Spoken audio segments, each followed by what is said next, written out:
الله تعالی صحابه ها را توصیف کرده، میگه که والسابقون الاولون من المهاجرین والانصار والذین اتبعوهم باحسان رضی الله عنهم و رضوا عنه.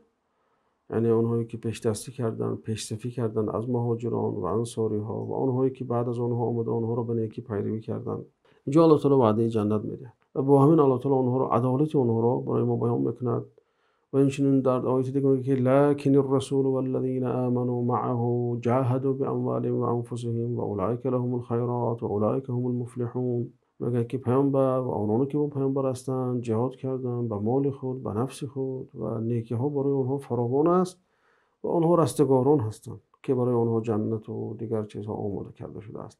یعنی این آیات هایی است که دلالت بر بزرگواری این صحابه ها میکنند. و درباره زبیر ابن العوام بین پیامبر علیه السلام میگن که ان لكل نبی حواریا و ان حواری زبیر ابن العوام. هر یک پیامبر حواری دارد، یاردمچی دارد. یاردمچی من زبیر ابن عوام است. و زبیر شخصی بود که از اسلام دفاع میکرد. در تمام جنگ هایی که پیامبر در آن اشتراک کردند زبیر ابن عوام اشتراک کرده است. و این از جمله آنهایی هست که الله تعالی در سوره آل عمران میگه که الذين استجابوا لله والرسول من بعد ما اصابهم القرح. در جنگ احد وقتی که دشمن هجوم کرد و لشکر مسلمانان پراکنده شدن طرف، از جمله اونهایی که استوار موندند و پیامبر اجابت کردند این زبیر ابن عوام است. یعنی خیلی مرد سلاحشور و مرد دلیری بود و جنگاوری بود که کم نظیر است. زبیر ابن عوام چون از اهل شورا بود، همون شورایی که عمر بن الخطاب بعد خود چون گذاشته رفتن، گفتن که 6 کس از بین خود کسی را برای خلافت انتخاب کنه. یعنی صحابه خیلی نمایانی بود، از صحابگان بود که مکانتی والای اجتماعی داشت و در جنگ یرموک زخم گرفت و پسرش عبدالله بن زبیر میگه که من همون در گردن پدرم 2 زخمی بود و اینکه چخوری باریم بود، من مشت خودم می‌درادم اونجا بازی میکردم وقتی کودک بودم. یعنی مردی است که بدن خودش تا در روایت دیگر خود زبیر به عبدالله بن زبیر میگه که من در بدنم تقریبا 70 چند جراحت دارم که همش در برای دفاع از رسول خدا و برای دفاع از دین خدا هست. و طلحه بن عبیدالله اینچنین یکی از 10 یار بیشتر هستند و انسان بزرگ هستند و در فضیلتشون احادیث زیادی آمده است. و همین فضیلت برای بس است که وقتی که مشرکان روز جنگ احد پیامبر میخواستن کشن و به دست خودش از پیامبر دفاع کرد و دستش در اونجا شل شد به اصطلاح، بعد اون دیگر دستش از کار ماند. یعنی برای دفاع از پیامبر علیه السلام. اما انسان‌های طعنه‌گر می‌آیند و میگن که این طلحه شل بود و اولین انسانی که علی رو بیعت کرد طلحه بود، شل بود. بنابراین دعوی علی، خلافت علی خلافت ناآرام شد، جنگ داخلی شد اینا. یعنی که این اصلا در راه عقیده ممکن نیست که انسان به این چیز بخاطر که اگر یکم انسان بیعت کنند شل باشد یا عیب داشته باشد به خلافت این چیز تاثیر میرسونده باشد. این عقیده جاهلی هست اصلا. لیکن متاسفانه بعضیا گویا که همچون یک چیزی روایت میکنن که همین شل که علی اول بیعت کرد به همین حال اومد. در این جنگی که بین اونها شد چه خیلی گفتم اجتهاد بود. طلحه و زبیر اجتهاد کردن که باید قاتلان تیسر قصاص گرفته شدن و این اجتهادشون خطا بود. چه خیلی گفتم اهل سنت همین خیلی عقیده دارند و علی ابن ابی طالب در حق بود، علی ابن ابی طالب در راه راست بود و هیچ گونه نیت جنگ با دیگرشون نداشتند. وقتی که طلحه و زبیر برآمد علی ابن ابی طالب قعقاع ابن عمرو و مقداد ابن اسود را فرستاد تا اینکه بین این دو گروه صلح شود. اونها رفتن در حقیقت توانستن موافق شدن که بین این گروه صلح شود و اون گروه سبعیه که از یهودی‌های یمن عبدالله ابن سبع بود و یک شخصی است که در تاریخ بودنش ثابت شده است، همون شخص برآمد پیروان خودش گفت که اگر اینا صلح کنن دیگه ما رو میکشن، چون که اینا این انسان یک انسان دسیسه‌کار بود. و در همون حلقه‌های امام حسین گفتیم که این شخص همون شخصی بود که رسانه رو اداره میکرد و توانست که رسانه عثمان را از عثمان رضی الله عنه یک شیطان سازد، شیطان سازی کردند و عثمان رو اخیراً کشتند. وقتی که اینها خطر رو احساس کردند بعد جنگ خود اینها تشکیل کردند که یک گروهشون اومد به گروه علی هجوم کرد و یک گروه دیگرش از گروه علی به طلحه و زبیر هجوم کرد و علی فکر کرد که اونها هجوم کردن، اونها فکر کرد که علی هجوم کرده. از بنابراین بعد فتنه بین اونها به حقوق پیوست. و روایت دیگر این است که وقتی که زبیر ابن العوام علی ابن ابی طالب دید گفت که زبیر تو یاد داری که پیامبر گفتن که روز میرسه که تو با علی جنگ خواهی کرد و تو ظالم خواهی بود، یعنی که در حق علی ظلم میکنی. وقتی زبیر این حدیث به یادش آمد و علی این را یادآوری کرد، از میدان برآمد رفت، جنگ نکرد در روز اولی جنگ. بین مردانگری را که وقتی که همین حدیث را شنید درک کرد که در خطا هست، فراموش کرد. علی یادآوری کرد. علی را ببینید که ناامد زبیر کشد، اول یادآوری کرد. ببینید نمیخواستن خون ریزد، نمیخواستن بینشون جنگ شود.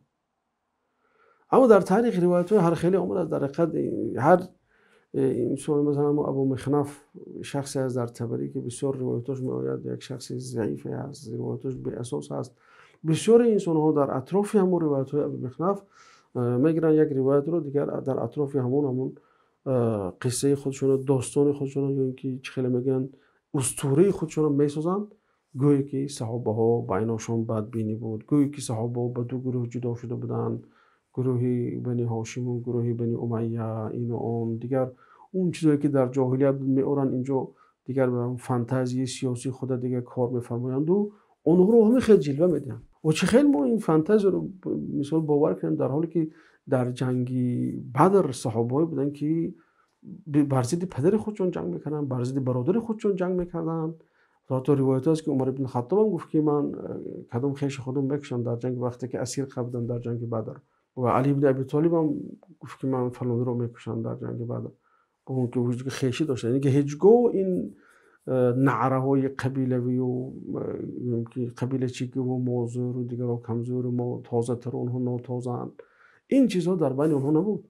این اون نسل بودن که پیامبر علیه السلام تربیت داد به اونها و طعنه به اونها طعنه به پیامبر از گویا که پیامبر معلم ناموفقی بودن، نعوذ بالله. یعنی پیش از اون که طعنه کنیم به صحابه باید فکر کنیم که اونها چه انسانایی بودن، اونها رو چی انسان اونها رو تربیت کرد در دام 23 سال. میتونم گفت طعنه به خود خدا هست، چون که این قرآن اونها رو تزکیه داده است، قرآن اونها رو تعریف کرده است، قرآن اونها رو توصیف کرده است. هم انسان ما در این عصر باز اونها رو طعنه میزند، به اونها رو عدالت اونها شکاکی میکنه. غیر از این دوستان عزیز، یک آیه هست در قرآن که میگه که و ان طائفتان من المؤمنین اقتتلوا فاصلحوا بینهما. اگر دو گروه از مسلمان ها با هم جنگ کردن، ببینید الله گفت که و ان طائفتان من المؤمنین، هر دو گروه رو مؤمن نامید. پس از این در گفت که انما المؤمنون اخوه، مؤمن ها برادر یکدیگر هستند. وجدان که جنگ هم کنن، نافهمی هم شد برایشون، اونها برادر هستن، برادر یکدیگر هستن.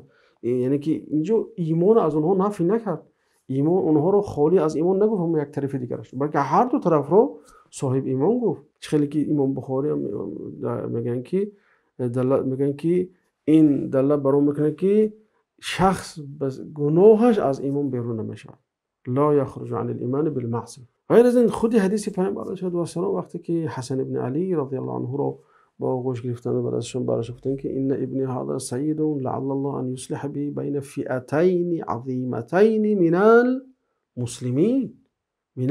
المسلمین گفتن از مسلمان‌ها، دو گروه بزرگ از مسلمان‌ها رو اصلاح میکند، بینشون صلح میاره.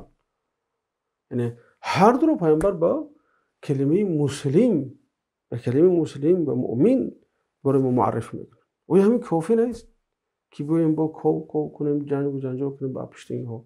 یک قاعده دیگر، چون که اینجا یک سوال بود که اونا برای چی به جان خود به جان دیگر در افتادن و دیگر رو کشتن و غیره، با چه خیلی اونها رو عشری مبشره میگه، شما اهل جنت میگه. یک قاعده از قاعده خیلی زیبا هست، میگه که این قاعده این است که سعادة العقبة لا تستلزم بالضرورة العصمة من الآثام والذنوب. خب یعنی که خوشبختی در عقبا، در اون در دار آخرت، در اون دنیا یا در اون عالم، معناش این نیست که انسان باید معصوم باشد. اگر ما به این طرز تفکر کنیم که انسان حتما باید معصوم باشد برای اینکه جنت رود، یعنی که غیر از پیامبران و غیر از انبیا دیگه هیچ کس جنت نمیره. بنابراین شاید که انسان یک گناه میکند، شاید خطاگی میکند، خب لیکن رحمت و مغفرت و بزرگی الله تعالی را شامل بشد و بخشیده میشد و وارد بهشت میشد. یعنی که برای وارد شدن بهشت معصومیت شرط نیست. خلاصه چی گفتنیم؟ یعنی که صحابه جایز است، روا است که اونها خطا کنند، روا است که اونها غلط کنند، لیکن این به بشارت اونها به بهشت یگان علاقه‌مندی ندارند. چون که انسان خطا میکنه توبه میکنه، خطا میکنه توبه میکنه. چه خیلی در حدیث‌های زیاد اومده است این چیز، یعنی که شریعت به شکل عام میگه که انسان وقتی گناه کرد توبه کرد توبهش قبول میشود و احتمال است که بخشیده میشه و جنت برده میشود. و حدیثی که درباره عشره مبشره است، برادرمون دعوا کردن که حدیث یا شاید جعلی باشد، یعنی که حدیث بافته باشد. این حدیث صحیح است، هم ابو داود روایت میکنه، هم ترمذی روایت میکنه که پیامبر علیه الصلاه و السلام میگن که ابو بکر فی الجنه و عمر فی الجنه و عثمان و علی و طلحه و زبیر و عبد الرحمن و سعد. و خب در این حدیث پیامبر گفتن که همین 10 نفر بهشتی هستند و غیر از این هم بهشتی هستن. مثلا بشارت به فاطمه رضی الله عنها به بهشت هست، به عایشه هست، به خدیجه هست، به او زنی که کسلی داشت و بعد از کسلی داشت و پیامبر علیه السلام گفتن که خواستی دعا میکنن صحت شه، اون که صبر میکنه و بهشت میره. زن گفت من صبر میکنم بهشت میروم. یعنی که این به این مانند حدیث بسیار، یا حدیث عکاشه ابن محسن که و یا مثلا پیامبر بشارت بهشت دادن بسیار است. لیکن حدیثی که 10 نفر رو یک بار گفته است، همین حدیثی چی است؟ سعید بن زید است که در ابو داود و سنن ترمذی آمده است. نمبر من این حدیثی جعلی نیست. و چه خیلی گفتیم بهشتی بودن اونها، یعنی که به بهشت بشارت دادن مانعی از اون نیست که اونها که گناه کرده بودن یا خطاگیری کرده بودن، انسان هستند بالاخره. خب دوستان همین از دیگر چیزی که میخواستم در دایر به طلحه و زبیر رضی الله عنها و عایشه رضی الله عنها گفته بزنیم و اون چی که عموما به شکل اون فتنه و جنگایی که در بین صحابه شده گذاشته بود. السلام علیکم و رحمت الله و برکاته.